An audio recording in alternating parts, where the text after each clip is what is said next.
नमस्कार प्रिय मित्रों, आज हम सुनेंगे श्री राम सीता विवाह कथा। विवाह पंचमी के दिन इस कथा को अवश्य सुनना चाहिए। विवाह पंचमी इस वर्ष 2023 में 17 दिसंबर को मनाया जाएगा। विवाह पंचमी उत्सव के तौर पर मनाया जाता है। यह दिन बहुत खास है।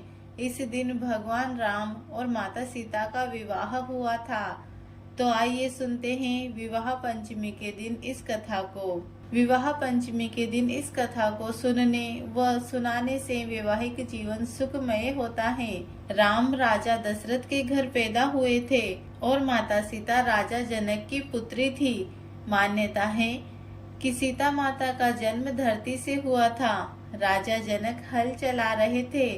उस समय उन्हें एक नन्ही सी बच्ची मिली थी जिनका नाम उन्होंने सीता रखा था। सीता जी को जनक नंदिनी नाम से भी पुकारा जाता है। एक बार सीता जी ने शिव जी का धनुष उठा लिया था, जिसे परशुराम जी के अतिरिक्त और कोई नहीं उठा पाता था। राजा जनक ने यह निर्णय लिया कि जो भी शिव धनुष को उठा पाएगा, सीता का विवाह उसी से होगा। सीता के स्वयंवर के लिए घोषणा करवा दी गई। स्वयंवर में भगवान राम और लक्ष्मण ने भी प्रतिभाग किया। वहां पर कई और राजकुमार भी आए हुए थे, पर कोई भी शिव जी के धनुष को उठा नहीं सके। राजा जनक हताश हो गए और उन्होंने कहा कि क्या कोई भी मेरी पुत्री के योग्य नहीं है। तब महर्षि वशिष्ठ ने भगवान राम को शिव जी के धनुष की प्रत्यंचा चढ़ाने को कहा। गुरुजी की आज्ञा का पालन करते हुए भगवान राम शिव जी के धनुष की प्रत्यंचा चढ़ाने लगे और धनुष टूट गया। इस प्रकार सीता जी का विवाह राम जी से हुआ।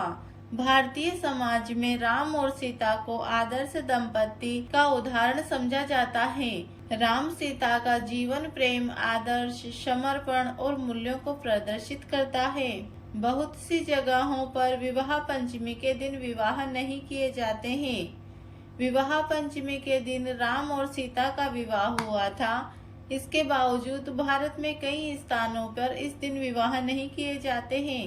नेपाल और मिथिलांचल में भी इस दिन विवाह नहीं किया जाता। कुछ लोग राम और सीता के विवाह को एक दुखद विवाह मानते हैं। राम और सीता को विवाह के बाद बहुत से कष्टों को उठाना पड़ा था। राम को राजा दशरथ ने 14 वर्ष का वनवास दे दिया था। जब सीता गर्भवती हुई तो राम ने उनका त्याग कर दिया।